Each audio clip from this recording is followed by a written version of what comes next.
Assalamualaikum warahmatullahi wabarakatuh. Ya, teman-teman, di akhir bab tentang persamaan diferensial biasa orde 1 ini ada beberapa hal ya yang perlu saya sampaikan terlebih dahulu sebelum kita move on beralih ke bab baru.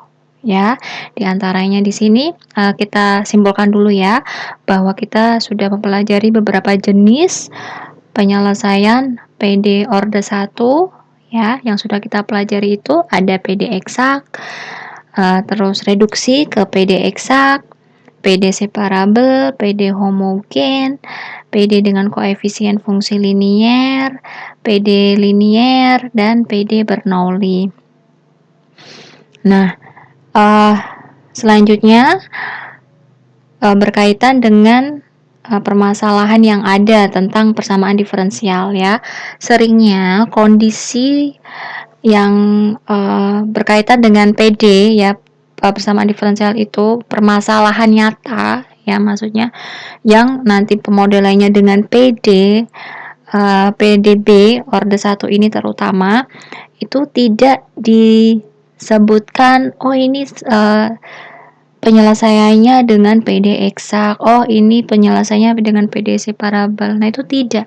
Jadi hanya dalam bentuk ada suatu permasalahan yang bisa disajikan dalam bentuk persamaan diferensial ya, dalam berbagai bentuk, bisa dalam bentuk derivatif, bentuk diferensial maupun bentuk umum, bentuk operator D, turunannya dan lain sebagainya gitu.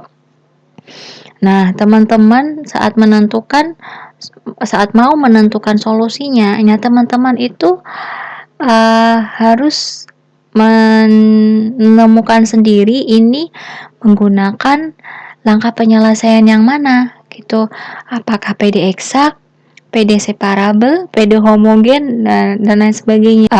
Teman-teman harus menentukan sendiri ini menggunakan solusi penyelesaian yang mana. Nah, untuk menentukan itu teman-teman harus tahu dulu ini soal itu PD itu masuk ke dalam jenis atau klasifikasi PD apa gitu ya. Jadi nanti untuk soal di latihan pun ya, UTS maupun UAS itu tidak akan disebutkan tentukan solusi umum dari PD ini dengan menggunakan PD eksak, tidak akan seperti itu. Jadi teman-teman silahkan diasah instingnya, ini termasuk ke dalam klasifikasi PD ini, aku jadinya akan menggunakan PD ini. Nah gitu, jadi harus diasah terus untuk teman-teman tahu klasifikasi dari PD itu. Jadi kalau tahu klasifikasinya, teman-teman tahu menggunakan metode apa penyelesaiannya gitu ya. Ini kan baru 7 ya, baru 7 jenis, belum ketambahan jenis yang lain. Bisa jadi itu masuk jenis yang banyak gitu ya, yang lainnya. Nah, jadi ada banyak jenis, ada banyak pilihan juga metode yang bisa digunakan kan begitu. Jadi sekali lagi sering-sering latihan agar insting teman-teman terasah ya.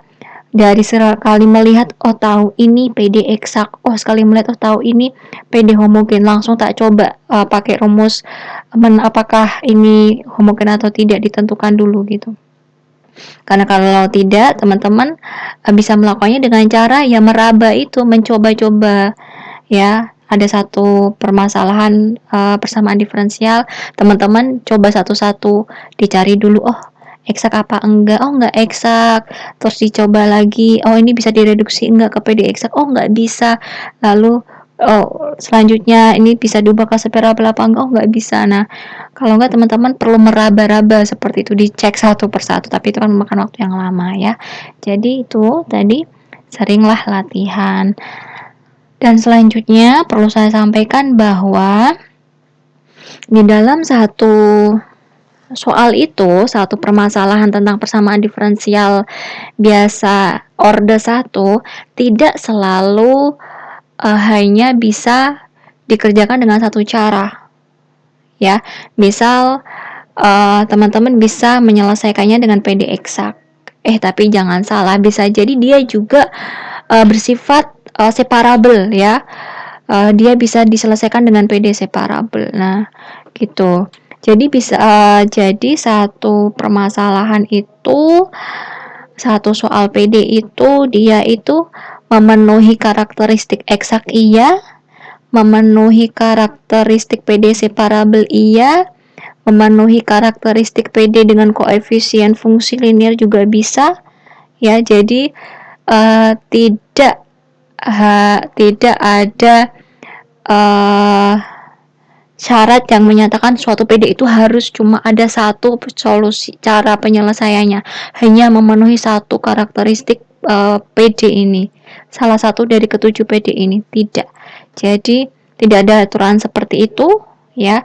Jadi silahkan kalau misal ditemui persoalan yang seperti itu ya, PD itu kok ternyata dia eksak iya, misal separable iya, homogen iya gitu ya, teman-teman silakan bisa pilih untuk menggunakan metode yang menurut teman-teman paling mudah gitu ya. Jadi dari sini juga teman-teman jangan heran jika mungkin ada satu soal PD kita menggunakan penyelesaian PD eksak, tapi yang lainnya menggunakan metode PD yang lain, karena bisa jadi memang satu soal PD itu persamaan diferensial itu dia mempunyai atau bisa dikategorikan ke dalam lebih dari satu jenis ini gitu ya. Jadi tidak saklek kalau eksak pasti semuanya harus diselesaikan dengan eksak semua. Tidak seperti itu, bisa jadi dengan menggunakan metode yang lain juga ya, karena tadi sifatnya itu bisa lebih dari satu jenis ini itu ya. Semoga ada gambaran dan memotivasi teman-teman untuk selalu mengasah kemampuannya, mengasah instingnya dengan sering-sering latihan, cari soal yang banyak dan lakukan pembahasan ya. Oke, demikian untuk tambahan dari saya materi terkait bab persamaan diferensial biasa orde 1. Terima kasih, saya mohon maaf jika ada salah dan kurang. Saya akhiri, wallahul muwaffiq ila aqwamit thoriq. Wassalamualaikum warahmatullahi wabarakatuh.